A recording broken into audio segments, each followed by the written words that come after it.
The last clip that we want to show you is Cory Booker. He is responding to a question about previous campaign contributions, and they are specific. It's about his pharmaceutical connections.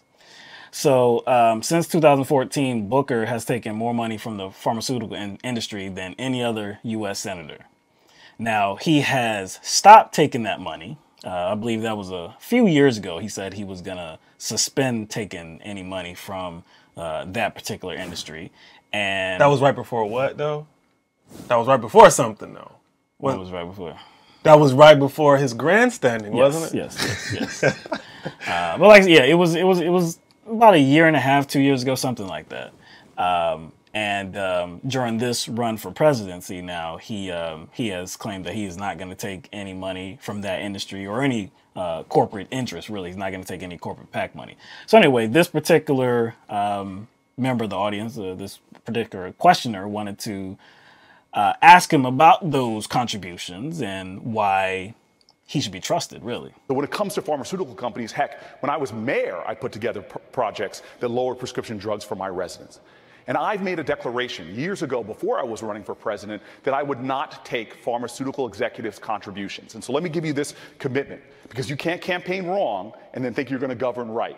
So I will not only not take pharmaceutical executives' money, but I will not take corporate PAC money, and I will not take federal lobbyist money. And what I'm going to do is, remembering where I go home in the Central Ward of Newark, hopefully it's from the White House, but I'm going to tell you right now that I'm going to remember the people that put me in office in my very first race, and every single day I'm going to fight for folks like those in Newark and like those here in Orangeburg. So you said you pledged not to take PAC money. Do you regret taking corporate money in the past from pharmaceutical companies? Well, look, I live in a pharmaceutical state, and a lot of these data that's being thrown around the internet obscures the fact.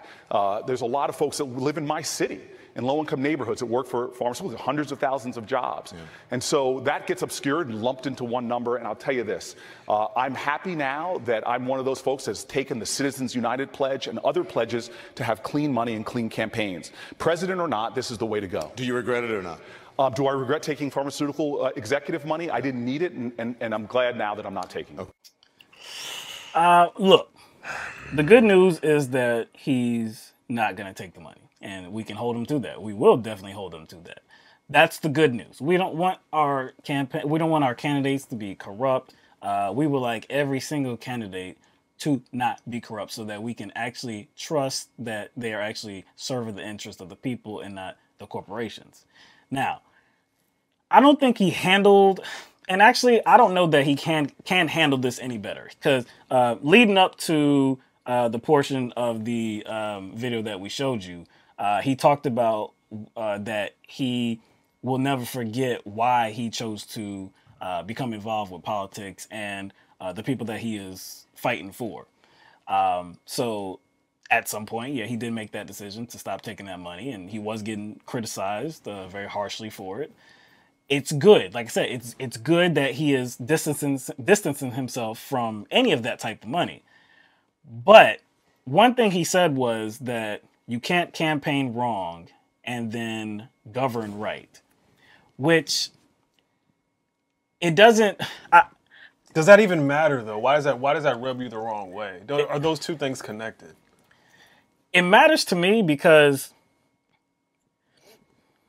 even though he's not taking the money anymore, am I to believe that whatever money that he did used to take in the past has no type of, I guess, agency right now? You know, it has no type of effect on his decisions right now. He used to take the money.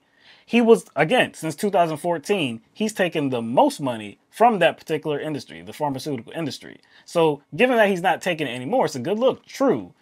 But again, am I to believe that they won't have any long-lasting effects? And if you know that that look, taking that money, is what you said, governing or campaigning wrong, if you know it's campaigning wrong, then you know that there's a stigma to you accepting that money, and then people will not trust you. Why did you do it in the first place? And if you did do it, then you will understand that no matter if you distance yourself from that money now or in the future or whenever, that stigma is still going to persist. And I don't think he answered the question. of whether he could be trusted in the future if he was elected. I don't think he answered that question. You went in a different direction I was going to go. Well, kind of. You went to the past. Right. You went to the past. I would go to the future because even if you campaign right, like he says, it's not a guarantee that, you know, he or any politician is going to stick to that once he's elected. Right. So his whole, you can't, you know, campaign one way and then when you get elected, lead another. I was like, that happens all the time. It does. Do you see what I'm saying? So he's making it like that's not something that's always a part of politics. And one thing I did notice about the guy who asked the question, he was giving him the benefit of the doubt.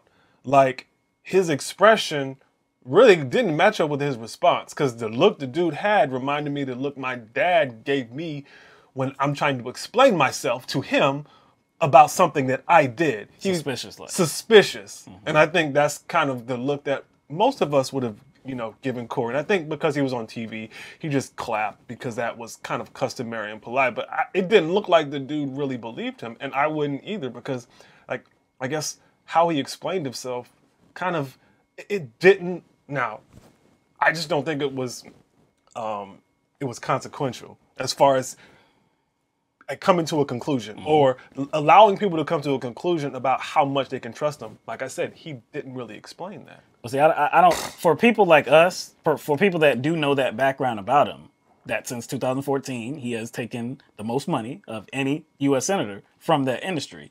If you don't know that, if you haven't already formed some type of opinion about him, or if you have formed some type of opinion about him, then no matter what he says in regard to this subject matter, it's not going to come off the right way. For people that really have not formed an opinion about him or just learning about him, learning more about him even, and hearing that answer, maybe it's like, okay, well, look, he did do the right thing. He stepped up. He's not going to campaign wrong anymore.